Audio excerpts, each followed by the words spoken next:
ನೀವು ಇಲ್ಲೆಲ್ಲ ತೆಲುಗು జాస్తి మాట్లాడదు. రాపా భోజనం చేశారా, ఎక్కడి నుంచి వచ్చారమ్మా, నాకు తెలుసు నీకు డబ్బులు లేదు, నేను డబ్బుల్ని తీసుకోలేదు నీ దగ్గర. మీకు ఫ్రీగా ట్రీట్మెంట్ ఇచ్చి అక్కడ రెప్పన వస్తారు డాక్టర్స్కి, కొత్త కొత్త మెడిసిన్ తీసుಕೊಂಡು వస్తారు. ఆ మెడిసిన్ ಫ್ರೀగా ಇಚ್ಚೇಸಿ ఎవరైనా వస్తే ಹಳ್ಳಿಗಳಿಂದ ಬಂದಾಗ ಯಾಕೆಂದರೆ ಅವ್ರ ಪರಿಸ್ಥಿತಿ ಅರ್ಥ ಮಾಡ್ಕೊಂಡು ಅವ್ರಿಗೆ ಊಟ ಹಾಕಿ ಕಳಿಸೋರು. ಅದು ಡಾಕ್ಟರ್ ಸೀತಾರಾಮ್ ಅವರು ಬಹುಶಃ ನನ್ನ ಮೇಲೆ ಭಾಳ ಪ್ರೀತಿ ಇಟ್ಕೊಂಡಿದ್ರು. ನಾನು ಮೊದಲೇ ಮೊಮ್ಮಗ ನಮ್ಮ ತಾಯಿ ಕಡೆ. ಹಂಗಾಗಿ ನಾನು ನಾಟಿ ಕೋಳಿ ಸಾಕೋರು ತೆಳಗುವಾರದಲ್ಲಿ. ಡಾಕ್ಟ್ರು ಸೀತಾರಾಮ್ ಅವ್ರದ್ದು ಫಿಯಟ್ ಗಾಡಿ ಇತ್ತು. ನನಗೆ ನಾಟಿ ಕೋಳಿ ಸಾಕಬೇಕು ಅಂತ ಭಾಳ ಖಯಾಲಿ. ನಾನು ನಾಟಿ ಕೋಳಿ ಗಾಡೀಲಿ ಚಿಕ್ಕ ಚಿಕ್ಕ ಮರಿಗಳನ್ನ ತುಂಬಿಸ್ಕೊ ಹೋಗೋದು. ಇವೆಲ್ಲ ನನ್ನ ನೆನಪುಗಳು. ಯಾಕೆಂದರೆ ನಾವು ಎಲ್ಲ ಕಡೆ ಇದು ಮಾತಾಡೋಕ್ಕಾಗೋದಿಲ್ಲ. ನೀವೆಲ್ಲ ನಮ್ಮ ಕುಟುಂಬದವ್ರು ಇದ್ದಂಗೆ ಆಗಾಗ ಹಂಚ್ಕೊತಾ ಇದ್ದೀನಿ ಅಷ್ಟೆ.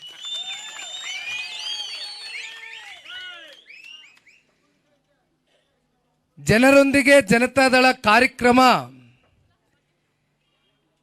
ಇದೇನು ಜನರೊಂದಿಗೆ ಜನತಾದಳ ಅಂತಕ್ಕಂಥದ್ದು, ಈ ಹೆಸರಿಂದ ಇವತ್ತು ಕಾರ್ಯಕ್ರಮದ ಮೂಲಕ ನಾವು ಜನರ ಬಳಿ ಹೋಗ್ತಕ್ಕಂಥ ಪ್ರಯತ್ನವನ್ನು ಏನು ಮಾಡ್ತಾ ಇದ್ದೇವೆ.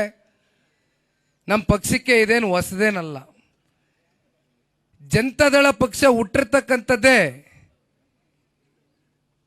ಜನರ ಪರವಾಗಿ ಧ್ವನಿಯನ್ನ ಎತ್ತುತ್ತಾ ಇಲ್ಲಿವರೆಗೂ. ಇಲ್ಲಿ ವೆಂಕಟರೆಡ್ಡಿ ಅಂತವ್ರು ಇರ್ಬೇಕು, ಹಿರಿಯಕರು. ವೆಂಕಟರೆಡ್ಡಿ ಅಣ್ಣ ತಮ್ಮ ಹೆಸರು ವೆಂಕಟರೆಡ್ಡಿ ಅವರು, ದೊಡ್ಡಬೊಮ್ಮನಹಳ್ಳಿ ಅವರು, ವೆಂಕಟರೆಡ್ಡಿ ಅಣ್ಣ ಅವರು ಹಿರಿಯಕರು. ನನ್ನ ಕಿವಿಲಿ ಒಂದು ಮಾತು ಹೇಳ್ತಾ ಇದ್ರು.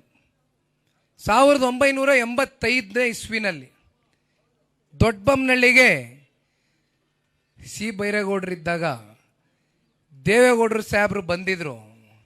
ಒಂದು ಚೆಕ್ ಡ್ಯಾಮ್ ನಿರ್ಮಾಣ ಮಾಡ್ತಕ್ಕಂಥದಕ್ಕೆ ಶಂಕುಸ್ಥಾಪನೆ ಇತ್ತು. ಬಹುಶಃ ಜೊತೆಲಿ ಡೈರಿಯ ಮಿಲ್ಕ್ ಡೈರಿ ಉದ್ಘಾಟನೆಗೂ ಬಂದಿದ್ರು ಅಂತ ವೆಂಕಟಣ್ಣ ಅವರು ಸ್ಮರಿಸ್ಕೊಳ್ತಾ ಇದ್ರು. ನಾನು ಯಾಕೆ ಇವತ್ತು ಜನರೊಂದಿಗೆ ಜನತಾದಳ ಕಾರ್ಯಕ್ರಮದ ಮೂಲಕ ನಮ್ಮ ಪಕ್ಷದ ಪ್ರಮುಖ ಮುಖಂಡರು ಕಾರ್ಯಕರ್ತರನ್ನ ಭೇಟಿಯಾಗ್ಲಿಕ್ಕೆ ಬಂದಿದ್ದೇನೆ ಅಂದರೆ,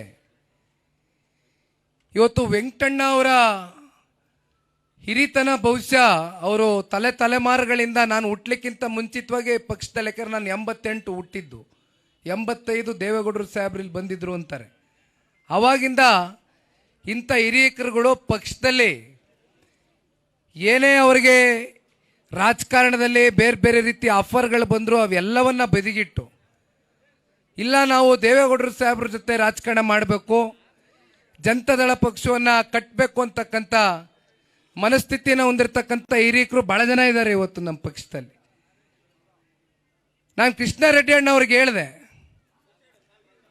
ಅಣ್ಣ ಇದೇನು ದೊಡ್ಡ ಮಟ್ಟದಲ್ಲಿ ನೀವೇನು ಆಯೋಜನೆ ಮಾಡ್ಕೊಳಕ್ಕೆ ಹೋಗಬೇಡಿ, ನನಗೆ ನಮ್ಮ ಕಾರ್ಯಕರ್ತರು ಮುಖಂಡರನ್ನ ಭೇಟಿ ಮಾಡಲಿಕ್ಕೆ ಯಾವುದಾದ್ರೂ ಒಂದು ಸಣ್ಣ ಚೌಲ್ಟ್ರಿ ಒಂದು ಜಾಗ ಇದ್ರೆ ಸಾಕು. ಮತ್ತೆ ಸುಮ್ಮನೆ ದೊಡ್ಡ ಮಟ್ಟದಲ್ಲಿ ನೀವು ಪಾಪ ನಾನು ನೋಡ್ತಾ ಇದ್ದೇನೆ ಇಡೀ ಪ್ರವಾಸದ ವೇಳೆ, ನೀವು ಕಷ್ಟಪಟ್ಟು ದುಡ್ದಿರ್ತಕ್ಕಂಥ ದುಡ್ಡಲ್ಲಿ ಇವತ್ತು JCB ಮೂಲಕ ಕ್ರೇನ್ಗಳನ್ನ ತರಿಸಿ ನೀವು ನಮ್ಗೆ ಹಾರ ತೊರೆ ಹಾಕ್ತೀರಿ. ತುಂಬ ಜನ ಇವತ್ತು ಹಾರ, ಶಾಲು, ಪೇಟ ಎಲ್ಲ ಪ್ರೀತಿಯಿಂದ ತಗೊಬರ್ತೀರಿ. ನಾನು ಅಣ್ಣನಿಗೆ ಹೇಳಿದೆ, ದಯವಿಟ್ಟು ಹೆಚ್ಚಾಗಿ ನಮ್ಮ ಕಾರ್ಯಕರ್ತರ ಮೇಲೆ ಒತ್ತಡ ಇರೋದು ಬೇಡ. ನಮ್ಗೆ ಗೊತ್ತಿದೆ ಇವತ್ತು ನಮ್ಗೆ ಅಧಿಕಾರ ಇಲ್ಲ, ನಮ್ಮ ಕಾರ್ಯಕರ್ತರು ಸಂಕಷ್ಟದಲ್ಲಿದ್ದಾರೆ ಅಂತ ನಾನು ಹೇಳಿದ್ದೆ. ಅವ್ರು ನನಗೆ ಹೇಳಿದ್ರು, ಅಯ್ಯೋ ನಾನು ದೊಡ್ಡ ಮಟ್ಟದಲ್ಲಿ ನೀವು ಆಯೋಜನೆ ಮಾಡ್ಕೊಳ್ಳಿ ಅಂತ ನಾನೇನು ಅವ್ರಿಗೆ ಹೆಚ್ಚು ಒತ್ತಡ ಹಾಕಲಿಲ್ಲ. ನಾನು ನಿಖಿಲ್ ಕುಮಾರಸ್ವಾಮಿ ಅವ್ರು ಬರ್ತಾವ್ರೆ, ಅವ್ರ ಪ್ರೀತಿಯಿಂದ ಸ್ವಾಗತ ಕೋರಿ ಅಂತ ಒಂದು ಕರೆ ಮಾಡಿದೆ ಅಷ್ಟೇ ಅಂತ ಹೇಳಿದ್ರು. ಒಂದು ಕರೆಗೆ ನೀವಿಷ್ಟು ಸಹಸ್ರಾರು ಸಂಖ್ಯೆನಲ್ಲಿ ಇವತ್ತು, ಏಕೆಂದರೆ ಈಗ ಯಾವುದೋ ಚುನಾವಣೆ ಇಲ್ಲ, ಇದ್ಯಾವುದೋ ಚುನಾವಣೆ ಪೂರ್ವದಲ್ಲಿ ನಾವು ಬಂದಿರತಕ್ಕಂಥದ್ದಲ್ಲ ತಾಲೂಕಿಗೆ. ನಾನು ಬೆರಗಾಗೋದೆ ನೋಡಿ ಸುಸ್ತಾದೆ.